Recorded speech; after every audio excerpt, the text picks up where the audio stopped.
Who else climbed with you guys? So it was me, Chris, Bo, and Haloti Nada were the four guys that have played with the Eagles. And Haloti. They said Haloti and Bo were the two heaviest guys that they've ever seen climb the mountain. And he announced his retirement from at the peak, at the summit. After the climb, the mountain is now 16,000 feet. Right over here is Jason Kelce. How you doing so far? You enjoying the off season? Yeah, it's good. We just started up again about 2 weeks ago. This week was the first week on the field with the coaches. So we're kind of back at it. Kind of seems like there's really not any sort of real off season these days. The nature of the beast is that you just keep at it. Yeah, especially when you're playing playoff games and stuff like that. It shortens down. We're probably 7 months out of the year working, but that's.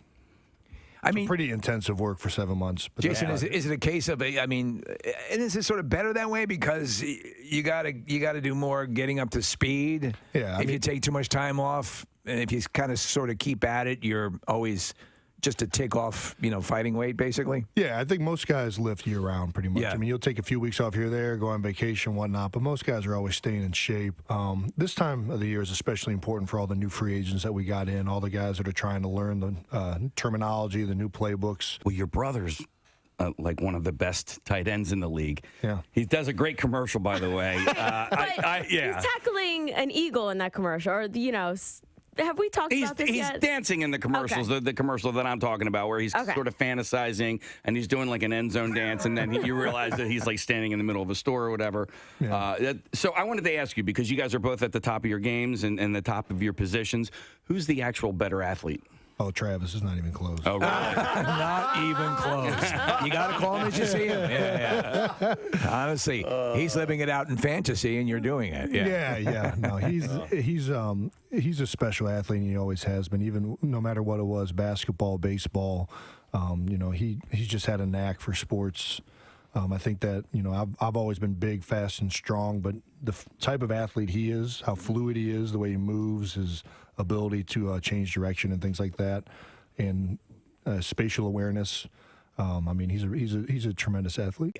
Jason, you and Nick share something in common. You guys have both climbed Mount Kilimanjaro. You climbed Mount Kili? I did. Yeah, I did it for charity as well. The organization you guys did it with was Chris Long and Bo Allen. And the Water Boys is a fantastic organization. And, when I did it, I thought I never want to do it again. Because same here. Yeah, it is the hardest thing I've ever done in my life. Yeah. But now it's been several years, and I want to do it again. And part of the reason why I want to do it again is because of the work you guys have done for such a great organization. And I love philanthropic climbs at all. And to do it and make it that challenging is really impressive.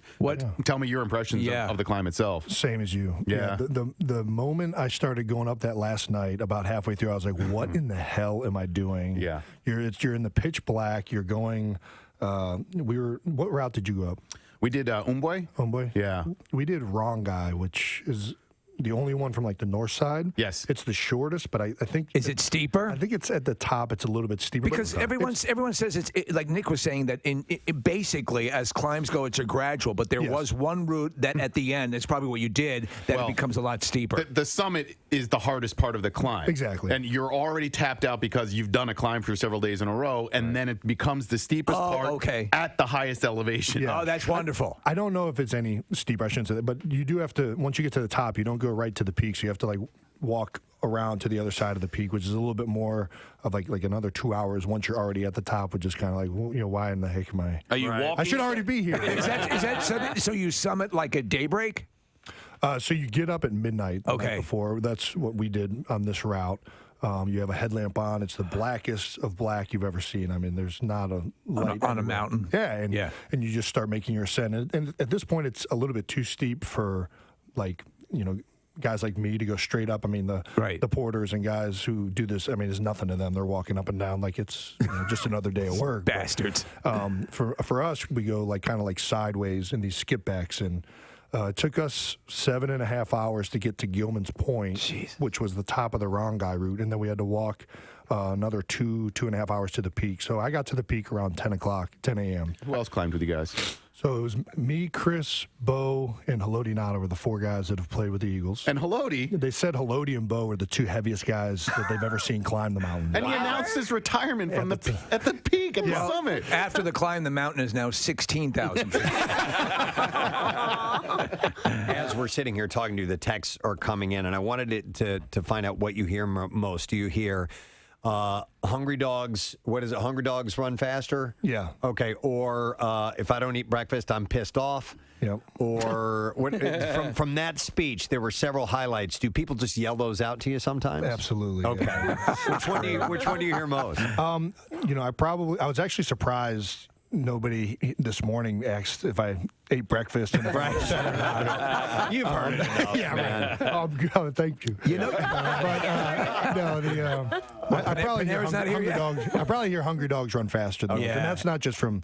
I mean, that's still a mantra of Jeff Stoutland. I mean, he was just grilling some of the younger guys with it today, and or not today, but yesterday about we got some rookies coming in here. We got some new free agent signings. You want to talk about hungry dogs, and he's trying to motivate people with it. I mean, it's something that was such a big part, I think, with the team and the city, and it kind of all correlated together that I probably hear that one the most. That's Jason Kelce. Yeah.